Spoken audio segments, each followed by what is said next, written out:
Saudações, pessoal. Hoje nós iniciamos o segundo bimestre e o tema que eu vou começar a trabalhar com vocês, que é um tema da epistemologia. Então lembre-se lá que a filosofia ela tem 4 grandes áreas, sendo elas a epistemologia, a ética, a filosofia política e a estética. Nós vamos continuar em um tema específico de epistemologia, de teoria do conhecimento. E qual é esse tema? As formas da verdade. E daí vocês devem estar se perguntando assim, mas por que nós não vamos trabalhar apenas a verdade, o conceito de verdade? Porque não existe um único conceito de verdade. Existem conceitos do que seria a verdade, do que é a verdade e das possibilidades do que poderia ser a verdade. E eu vou mostrar isso para vocês nessa aula, tá? Então, inicialmente, pessoal, eu vou fazer aqui 2 distinções interessantes do ponto de vista histórico, civilizacional, do ponto de vista da civilização ocidental, para que nós tenhamos aqui um norte do que é este conceito, verdade. Então, aquilo que nós compreendemos como verdade vem da tradição grega, e o Parmênides, um filósofo pré-socrático, é o primeiro a fazer essa distinção. Ele traz o conceito de aletheia, né? E a aletheia, essa concepção, seria algo que não é oculto, algo que se mostra, algo que é um fenômeno que aparece, tá? Portanto, não é dissimulado, como tal verdadeiro, é o que se manifesta aos olhos do corpo e do espírito, no caso a mente, né, o espírito, é a manifestação do que é ou existe tal como é. O falso é pseudos, o escondido, o encoberto, o dissimulado, o que parece ser, mas não é, como parece, né? Então aqui o pseudo seria o contrário da aletheia. Então a aletheia é a verdade, aquilo que se mostra como realmente é, e o pseudo aquilo que se dissimula, que utiliza máscaras, que utiliza enganações, né? No caso aqui, fake news, trazendo para o nosso contexto atual, né? Já os romanos, eles vão compreender essa mesma dimensão da verdade, porém aqui eles vão dar uma outra aplicação para isso no sentido de veritas, que aqui tem uma diferença fundamental. A aletheia ela é mais teórica do ponto de vista de prescrição, né? Já a veritas ela também aqui tem o aspecto de exatidão, de rigor, de precisão, algo que é assertivo, tá? Então essas duas compreensões elas estão presentes na história e representam um fundamento da nossa civilização ocidental, tá? Portanto, nós devemos considerá-las como algo a se referenciar, né? Por isso que eu trouxe aqui para vocês, tá? Então a aletheia aqui, essa aqui é uma citação da professora Marilena Chauí, uma filósofa brasileira, e ela traz essa concepção do que é a aletheia, comparando com outros vocábulos, com outras nomenclaturas distintas aqui. Então, a aletheia se refere ao que as coisas são, isto é, o que elas foram, né? Faltou aqui o S, o que elas foram e sempre serão tais como se manifesta ao nosso espírito. Veritas se refere aos fatos que foram, isto é, a acontecimentos que realmente se deram tais como são relatados. Ou seja, a aletheia, as coisas como elas são. Veritas aqui depende de uma narrativa, de uma forma de construção descritiva daquele fato. Então aqui já tem um outro nível de compreensão da realidade. E nós temos também emuná, que é um conceito hebraico, né, que se refere às ações e coisas que serão, ou seja, aquilo que eu consigo prever a partir das condições de possibilidade palpáveis. Por exemplo, eu sei que a pandemia ela vai causar um impacto muito delicado para a economia e para as relações sociais, porque todos os acontecimentos que estão se desdobrando nesse momento terão consequências. Então aqui eu posso prever não quais serão as consequências, mas eu posso prever que existirão consequências, tá? Isso é fundamental. Então esses 3 níveis de entendimento do que seria a verdade, eles representam parte do imaginário coletivo, mesmo que você não saiba a descrição específica de cada um desses termos, tá? Isso aqui está no nosso cotidiano, sendo aplicado de diferentes maneiras, inclusive sendo deturpado também, né? Daqui eu trouxe a imagem do jogo de xadrez, porque o jogo de xadrez ele engloba essas três formas de verdade, né? Essas três dimensões e compreensões da verdade. A aletheia, porque é um jogo que depende da descrição do que está acontecendo, né? Você precisa mover as peças, né? Isso tem um aspecto descritivo.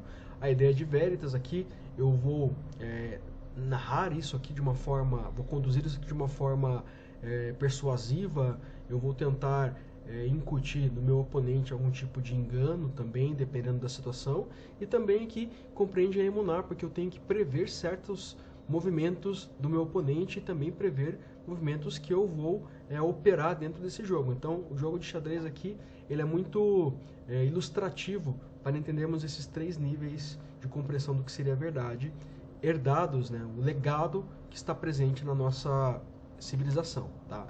E as formas da verdade? O que são as formas da verdade?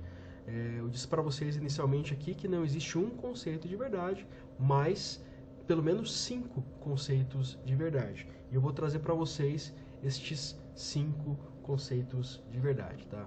Então, o primeiro deles, a verdade por correspondência. A verdade por correspondência ela tem uma característica descritiva, tá? Então, é um enunciado que corresponde à coisa de forma a descrever um determinado fenômeno. Então, a verdade por correspondência ela tem como fundamento a forma. Então, eu coloquei aqui para vocês um postulado: A é B. Isso aqui é uma fórmula, né? Uma estrutura sintática.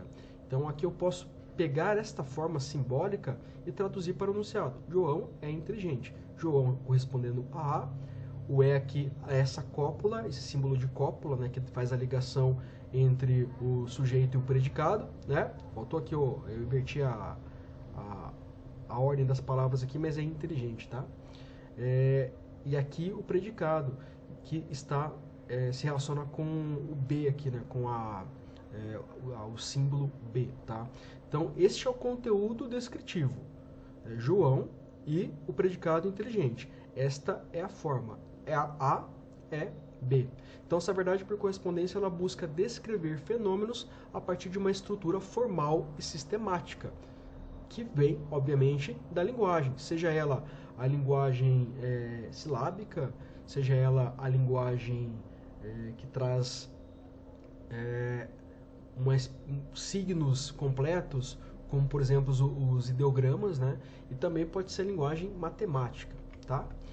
E daí a segunda forma da verdade é a verdade por revelação ou manifestação. É aquilo que se mostra, é aquilo que é auto-evidente aos sentidos.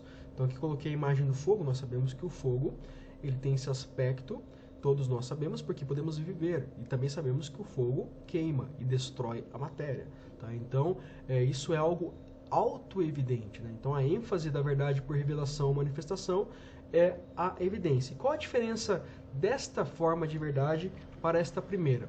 Aqui eu vou focar muito mais na estrutura, na forma. Aqui eu vou focar muito mais no aspecto sensitivo, naquilo que eu posso acessar pelos sentidos, pela percepção. Então, nesse sentido aqui eu ainda posso deturpar o elemento físico, né, o elemento fenomênico, porque eu posso narrar isso aqui de maneiras distintas, né? Inclusive eu posso usar palavras diferentes que vão denotar um conteúdo diferente, mas a forma pode ser a mesma, tá? Aqui eu não preciso necessariamente da forma, da parte descritiva, porque eu posso observar com os meus próprios olhos, eu posso tocar, eu posso sentir, tá? Então um elemento aqui fenomênico, e sendo fenomênico ele passa pelos sentidos, né? A terceira forma da verdade é a verdade como conformidade com uma regra ou conceito. Aqui é um tipo de verdade que depende de um pressuposto prescritivo, ou seja, de uma lei que foi criada pelos homens, tá? Então, para que eu considere que matar uma pessoa é um crime, é necessário que antes exista uma lei que criminalize isso, né? Que prescreva esta ação como algo em não conformidade com a regra que foi convencionada, que foi acordada, que foi estabelecida como algo norteador para aquelas pessoas, né? Então, esta verdade que ela depende da estrutura de poder. um filósofo que vai trabalhar bastante esta forma de verdade e suas variáveis é o Michel Foucault, um filósofo do século XX, né? Que ele vai trabalhar muito essa questão do aspecto jurídico e como ele se constitui dentro de mudanças sociais. Ou seja, cada mudança social vai mudar as regras do jogo, e essas regras do jogo vão determinar como as pessoas vão se comportar naquele ambiente específico, naquele campo de sentido, tá? Então, a verdade como conformidade com uma regra se baseia na conformidade de uma ação, relato ou demonstração que está em conformidade com uma prescrição, regra ou lei previamente estabelecida por convenção, necessidade ou circunstância, tá? E a verdade por coerência, a nossa quarta forma da verdade, é a verdade que depende de uma estrutura argumentativa, de uma continuidade de premissas, né? Então aqui eu coloquei um silogismo, todo homem é mortal, Sócrates é homem, logo Sócrates é mortal. Isso aqui vocês já conhecem, né? Já viram comigo. Aqui eu tenho o predicado mortal com a maior extensão, então ele aparece aqui, ó, aparece como algo que vai determinar, vai subordinar essa categoria de homem e a categoria Sócrates. Por quê? O que existe mais no mundo? Coisas mortais, homens ou Sócrates? Existem mais coisas mortais. Então aqui, homem se submete à categoria de mortal, dentro de uma gradação lógica, tá? Então a extensão deste conceito vai determinar a estrutura de um silogismo aqui. Então as inferências que eu faço, juntando estes elementos, dependem dessa gradação lógica. Se eu assim não fizer, eu estou caindo em contradição. Daí eu estaria pensando de maneira incoerente com a premissa maior que é determinada aqui. Então o que vai estabelecer isso aqui como uma estrutura lógica? A extensão, né? O todo aqui, todo ou nenhum. Aquilo que nós já vimos nas aulas de lógica, inclusive, tá? Então aqui, pessoal, eu tenho que respeitar a premissa maior, no caso aqui, mortal, a premissa menor, Sócrates, que está subalterna à premissa maior, e daí eu faço uma inferência desses dois elementos, tá? Então, a verdade inferida de uma estrutura lógico-argumentativa baseada em gradação de categorias e seus respectivos alcances, tá? Portanto, aqui, ó, se eu fizesse o seguinte, todo homem é mortal, Sócrates é homem, logo, Sócrates não é mortal, eu estaria fazendo uma inferência que é contraditória, portanto, incoerente. Ok, pessoal? Então essa aqui é uma forma de verdade que eu também tenho que considerar, sobretudo quando eu estou argumentando para defender uma ideia, um princípio, né? E nós vamos ver como isso também pode ser burlado lá com as falácias lógicas, tá? Daí, por fim, a verdade por utilidade ou necessidade. Ela é mais sistematizada por um filósofo chamado Friedrich Nietzsche, né? Que ele surge no século XIX, e ele vai trazer a concepção de que as nossas expressões de verdade representam uma extensão de uma necessidade emocional anterior de conservação, tá? Ou seja, nós vamos sempre priorizar a preservação de determinados valores, porque esses valores eles fazem a manutenção de um estilo de vida, e sendo esse estilo de vida algo necessário para as estruturas sociais e para os privilégios que são constituídos nas divisões de classe, etc., tudo isso vai estabelecer um vínculo com certos enunciados que não necessariamente correspondem à verdade, mas sim a uma necessidade subjetiva ou intersubjetiva. Vou dar dois exemplos, né? Primeiro, uma pessoa que ela crê em uma religião específica, em um Deus específico. Ela faz isso expressando de maneira racional, mas ela tem uma necessidade emocional em relação a isso. E como é que nós sabemos disso? Porque existem várias religiões com vários deuses, né, no decorrer da história. E cada um deles correspondeu a uma necessidade específica daquele momento histórico. Outro exemplo que eu posso dar para vocês aqui, uma pessoa racista. Por que ela é racista? Qual é a explicação lógica, racional, que uma pessoa racista pode apresentar? Nenhuma. Portanto, eu posso concluir que isso parte de uma expressão emocional, de um pathos, né, de algo passional que esta pessoa ou este grupo de pessoas traz. Vou dar mais um exemplo. As pessoas que querem negar que a pandemia é uma ameaça, né, que acham que isso é só uma gripezinha. Então, tudo isso também parte de uma percepção emocional que nega a realidade, tá? Por quê? Porque existe uma utilidade por trás disso, existe um elemento prático para aquela pessoa que defende essas ideias contrárias à realidade. Então, muitas vezes, nós expressamos a opinião sobre algo e consideramos essa opinião verdadeira porque a mesma tem uma afirmação emocional, de uma necessidade fisiológica de conservação. E aí, pessoal, então é isso. Essa aqui é uma aula introdutória, daí nas próximas aulas eu vou trazer mais conceitos e também vou trabalhar em alguns filósofos que discutiram essa questão da verdade também dentro do aspecto metodológico e científico. Beleza, pessoal? Então, não deixem de estudar, se cuidem e até a próxima aula. Até mais.